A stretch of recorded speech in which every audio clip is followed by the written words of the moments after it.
Hi guys, welcome back to my channel. This time it's going to be a video about the top 3 and the bottom 3 choices in the current Dread Elf army book. So it's an army book that I am quite familiar with by now, and it has been around for quite some time, so I think it's quite easy to determine some top and bottom choices. Whether it's exactly these 3 bottom and top choices is going to be up for debate. Personal preference plays a big role there, and also the army playstyle that you have. But at least for me, these are the top 3 and the bottom 3 choices. I have excluded the characters from this list because I feel that you need characters anyway in your games. So yeah, you could argue that a Wizard Master is not that good of a Wizard Master or a really good Wizard Master, but anyway, you're gonna play him. At least in some of your games. Yeah, so why just this video right now? The Dread Elf Legendary Army book is being developed, and I also got into the playtesting team. So I thought it would be a nice moment to look back at what has been the Dread Elf Army book for quite some years now, and also use that a little bit as inspiration of what the changes should be gravitating towards. So this playtesting, I'm gonna try to make it so that my influence is gonna be towards a more balanced book, a book that has surely some competitive choices, but also has certain weaknesses in the book. So the general guidelines are accessible to anyone on the forums, and they're gonna be that it should be a hard-hitting book, but it should be quite vulnerable to range damage, and it should be the most combat-y of all the Elven books, and also the most aggressive. So it's going to be an interesting time for sure. But for now, let's just go into the top 3 and the worst 3 choices of the book. So the first choice I would like to discuss are the repeater auxiliaries. Well, this is going to be a top choice or a bottom choice. For me, it's definitely going to be a bottom choice. If you have the Cult of Caderon on them, then they become actually quite good, because then they hit with their repeater crossbows on 3+, and this makes a world of difference to them. So why is this so? Because if you hit on a 4+ normally, then everything is fine and well if you can just shoot at short range. Because then with 10 guys you would have 20 shots, 10 hits, and it all sounds marvelous. But as soon as you move with the unit, you're gonna hit on 5+, and if you shoot at long range, you're gonna hit at 6+. So with your 20 shots, you're gonna get 3 hits, and then you're in kind of the same range as most archer units. And these crossbowmen, they don't have any volley fire. They don't have anything to make it easier for them to go through cover or anything.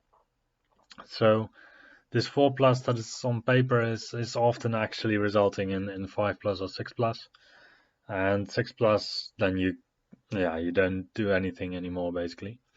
If you're Cult of Caderon, you get a +1 to hit at short range, so then it's suddenly viable to use them in short range, because then you hit on 3+.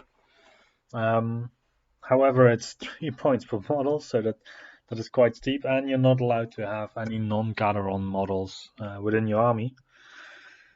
I think this is one of the most restrictive cults for the army, because with Nab you still have the Blades of Nab, you still have the Dread Judges. With Oleron you could still play Tower Guard, and with the last one, with Yema, you can play the Dancers of Yema, you can play the Warlocks with the Yema upgrade. Stuff like that. So Caderon is quite restrictive. You can still play Dread Knights with them, but then the 3 points per model is still going to be quite a lot. Yeah, so in the end you have a shooting unit that actually doesn't shoot that well, just because of all the modifiers that you'll get. So you also shoot at strength 3 with AP1. This is interesting to mow down core troops, notably. But then again, normally it's not really worthwhile to shoot down these models. So you'd rather have just a crossbow with strength 4 instead of 2 shots at strength 3 in a lot of cases. because of the extra range with your 30-inch range. Yeah, so this is my first pick. Now I'll go to the second pick. And one of the top picks for the army for me are the Corsairs. Just because the 10 model unit is only 155 points, and that is extremely cheap for a unit that can go toe to toe with most infantry in a lot of armies. So if you look at the profile, then it doesn't seem too impressive. I mean, you get 1 attack at strength 3 with offensive 4. You can give them paired weapons, and this is a really good upgrade on them, because then you get, for the small unit, a total of 15 attacks if you're 5 wide. And you go to offensive 5, you ignore parry. And the offensive 5 is usually the threshold for units to be at if they want to have a higher offensive than the defense of that target. With lightning reflexes combined, this is going to mean that you hit on your target on a 2+. You have killer instinct, so you're going to reroll the ones to wound. And then the strength 3 is kind of enough. Combined with the hereditary of the Red Elves of reroll to wound, it's quite good. And you have Kraken Sight and light armor, so you actually go to armor 3 for a armor save. And these Corsairs, they pair really well with alchemy magic that can give them a 2+ armor save. You can pop up a standard bearer with a flaming standard, and then you're looking at a unit that is a little bit more than 200 points, but that can really easily get in a army with alchemy mage. Reroll to wound also in close combat, so then you have 15 attacks that hit on 2+ that wound with strength 3 with reroll to wound, and possibly a 2-up armor save against incoming attacks. So this unit has surprised me quite a lot of times in terms of what it can do on the field. So you can just put it down as some kind of unit that might still do something in the game, but then be positively surprised when they just bash their way through a lot of enemy models. Yeah, the main reason why a lot of people field the unit is because you can give Vanguard to one of your units. If you have a fleet commander, well, you can give it to multiple units if you have multiple fleet commanders, but normally it's just used for one. Because in this way you can have a Pegasus with fleet commander that can Vanguard together with Corsairs and then move 16 inches for a 28-inch move from its deployment, and that is quite good. Yeah, it's an interesting unit for sure. Then a unit that is not quite as good, at least in my opinion, are the Ravenclaws. So you pay 170 points for 5 models. This is, just in comparison, this is about as much as for 10 Corsairs that have light armor and a Kraken Sight. So this is a really vulnerable unit. You have 5 wounds, resilience 3, only light armor. You do have hard targets, but their main purpose is to shoot enemies down with their repeater crossbows, and they're really good at that because they get +1 to hit at short range. They are skirmishers, they are scouts, so they are able to get close to your enemy lines. However, the downside of getting close to your enemy lines is that you're also quite vulnerable there. So they might get shot, they might get magic down, and the only thing that they have for themselves to save them is hard target 1. So if I'm an opponent and I have crossbows that can either shoot at some auxiliaries that only hit me on 5+ or 6+, or I can shoot at these guys that I can hit just with hard target 1, then I'd rather hit these guys. So if you have control over the battlefield in terms of range damage output, then they can be quite nice, because a unit of 5 already has 10 shots that hit on 2+ at short range, provided that you don't move. But yeah, they just die really, really quickly. They're really fragile. If you have any opponent that is able to just cover up his flanks or corner camps, then these guys are nearly useless, because at long range they only start hitting at 4+. That's 5 strength 3 hits a turn. It's not really worth it. It's only worth it against other targets such as the Ravenclaws. Like in a mirror match, they would be extremely good if you get first turn and extremely bad if you don't. But all in all, I would say that it's not the best pick for your army. You can still give them great weapons, and then you get 5 strength, 5 attacks. Usually before the enemy gets a strike. But then, if you have just a unit of heavy infantry, for example, they charge you, you get to stand and shoot. So you are, if provided you're at short range, you're gonna hit on 3+, so you're gonna get 6 hits. It's 3 wounds, and then the combat starts. You hit the heavy infantry on 3+. That's 3 hits more or less. Let's say you do 3 wounds, then you have 15 heavy infantry left standing. They have 10 attacks. They hit you on 4+, wound you on 4+. So they'll do 2 to 3 wounds, and then your unit's just gone. And all you did is just kill 5 heavy infantry. That's not really interesting to me. So probably you would have to combine them in a hybrid gunline kind of list where you use them to take out enemy war machines, but then even against war machines, you're going to be hitting at long range probably because, well, your opponent also has some capability in protecting his war machines. Might be benefiting from cover even. So this 3+ to hit is quite quickly going to a 4 or 5+ to hit. Yeah, I don't consider these really good.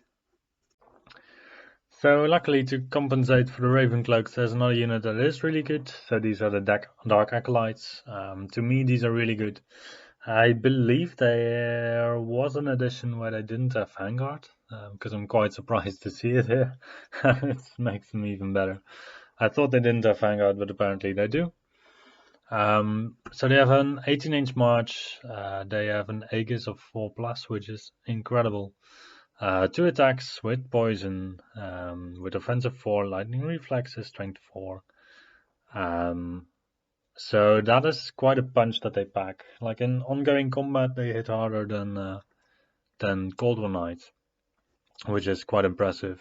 The only downside for their combat role is the light troops, meaning that they will never have a rank. So your targets will remain steadfast, even if especially if they're gigantic. Also.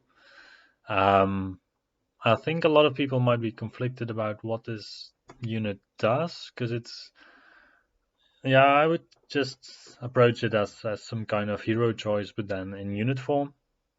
So heroes we commonly see to hunt down small units, to hunt down stuff like giants and stuff. And at first thought, you might think that this is just a fast cavalry unit, but if you look into it, if you charge these guys into a giant and you get 8 attacks at offensive that hit on a 2+ with poison at strength 4, so that wound on 5+, but they have a reroll of the ones to wound. So you would do like 3 or 4 wounds maybe, and then the giant hits back. It's gonna hit you on 4+. It's gonna wound you on 2+, but you still have to 4-up Aegis, so you probably only suffer 1 or 2 wounds, and then the next round you actually finish the giant. So that is incredible for this unit, I would say. It has a little bit of a dual role. The champion option that you can take on them is really good also. But it does mean that you have to play a unit in a bit of a different way. So whereas if you just play them as a combat unit, they're quite disposable. If you make a champion out of it, it's becoming one of your wizards. Still a wizard with 3 attacks with 2 wounds and a 4-up Aegis is not that bad of a wizard in terms of combat capabilities. And also the spells that they get are quite good. So I did also play for some time just with 2 Acolytes, units with champions. You have a bit of limited magic, but the spell set that you have is quite diverse. So you can take Ice and Fire, Crippling Fatigue, Pentagram of Pain and Gravecalls, and Breath of Corruption if your opponent has some interesting targets to cast that on.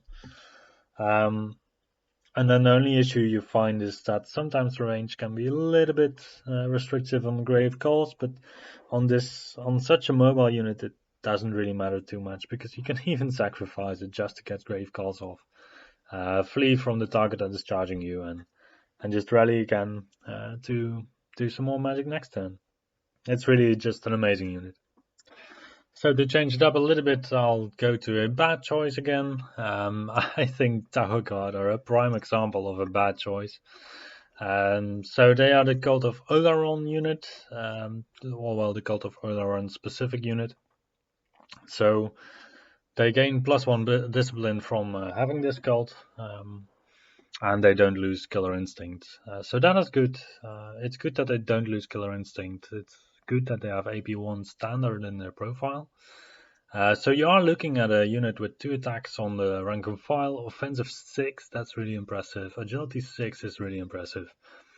They go to strength 4, AP2 standard. You can give them a banner enchantment to get Death Trance on them, so you get +1 to wound. So effectively, with a unit of 10 of these guys, 5 wide, obviously you would benefit from running them wider.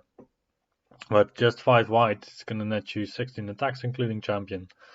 At high agility, at high offensive, with lightning reflexes, with strength effectively 5, with reroll of the ones. It just tears apart quite a lot of units in the game. But on the other hand, you're just resilience 3, you have heavy armor, that's it. Your models are 23 points per model. That is really expensive. And you have Fearless. Fearless is the main killer here for me. So they do have Bodyguard, which is nice. Usually it's kind of nice on a unit that has cheap bodies, because, I mean, you need a lot of bodies in order to keep Bodyguard, because if you don't have any bodies anymore in your unit, well, there's no one to benefit from your Bodyguard. But the Fearless thing is the thing that kills the unit for me. So either you want to run this in a 30 model unit, but then you're going to pay 800 points on 30 guys that have Resilience 3 and heavy armor. If you encounter a flame cannon, then it's going to be a bad day for you. If you encounter any kind of shooting, it's going to be a bad day. And also magic, just 2d6 strength 6 on this unit. It is incredibly hard to take. So obviously there are guys that, if they do make it into combat without being affected too much by ranged attacks, then they're going to be fine, and they're going to kill a lot. But then there's other choices in the army that are just plain better at doing that, like the Dancers of Yema. If you just build your list around them, then with the 4-up Aegis that they have in combat, and the flexibility that they have of the weapon that they can choose, and you can also give them the Banner of God icons for the Death Trance, it's just going to be better. So I don't really know any role in which Tower Guard are going to be the best, other than in a MSU build. So that's because you can just put down like 6 units of Tower Guard of 10 models, and then 1 or 2 or even more of them will just arrive to the battle without having taken any damage. They'll still strike at strength 4 with AP 2. They won't have the +1 to wound, unfortunately, unless you have the Cauldron nearby. But in an MSU build, this is debatable. But you still do a decent amount of damage. However, you're not going to be able to benefit from the Bodyguard, and Fearless is going to give you bad times. Just because in an MSU army, you want to be able to flee with nearly everything at any time. And one bad placement of a Fearless unit can just properly screw up your day. I'm not saying that it's unplayable in an MSU army. I'm just saying that it really complicates your play. So for the final choice, I've taken the most obvious one, I think. So Raptor Chariots are really impressive, and it doesn't really tell you from the stats that I have. I mean, it's a Chariot that has an advance of 7. Usually these are considered quite bad because with advance of 7 you only have a threat range of 19 inches and you'll very often not pull off any charges, and it's a Chariot. So what's this? First of all, it's quite cheap, so it's 210 points. That's yeah. If you lose it, it's not no big harm dealt, and it really complements well with the infantry play style, or in a list where you just have chariots and other single model entities. It can still flee. It is very resilient because it has armor 2 plus heavy armor, so a 3 of armor save, and resilience 5, which is a big deal. And the crew, they are basically Cold Knights, so they have agility 6, they have strength 4 basic, and they have a lance. With reroll of the once to wound because of killer instinct. So with offensive 5 lightning reflexes, you hit a lot of targets on 2s. With lance at strength 6, you wound a lot of targets on 2s or 3s. You have still a reroll of the 1s, so you're gonna do these 2 wounds probably. And the Raptors, they can still help out with 4 attacks in total at strength 4. And yeah, it's just a decent piece for the cost. Yeah. In addition, you can still buff it up with some magic. So the best lore probably for the Chariot is Witchcraft, where you can increase the advance rate of your Chariot. Alternatively, you could play Cosmology, where you play Truth of Time to get double maximized charge rolls, but this doesn't increase your maximum charge range. And yeah, the last thing that is nice to mention about this is that also in the hero section, it is possible to build a list with the Banner of Blood. So the Banner of Blood gives you devastating charge plus 1 attack. If you put it on a hero on a Raptor Chariot and you include another Raptor Chariot to get a total of 3 chariots, then you're looking at a unit with 3d6 plus 3 impact hits at strength 5. The heroes still have 1 crewman on the chariot, so you have a total of 4 crew, but they all get the devastating attack, charge plus 1 attack bonus, so you're looking at 8 attacks. Offensive 5, strength 6, reroll once to wound with lightning reflexes. Then you still have the heroes, and then you still have 12 attacks from the cold ones. And that is quite impressive. That is going to round up the video for today. So do you agree with my list or do you disagree, and why do you disagree? Please let me know in the comments. Also, what are you expecting for the Dread Elf Legendary Army book? What are you hoping? Will it be an army book like all the others, or will it be quite special indeed? Let me know in the comments what you think, and I'll see you the next time.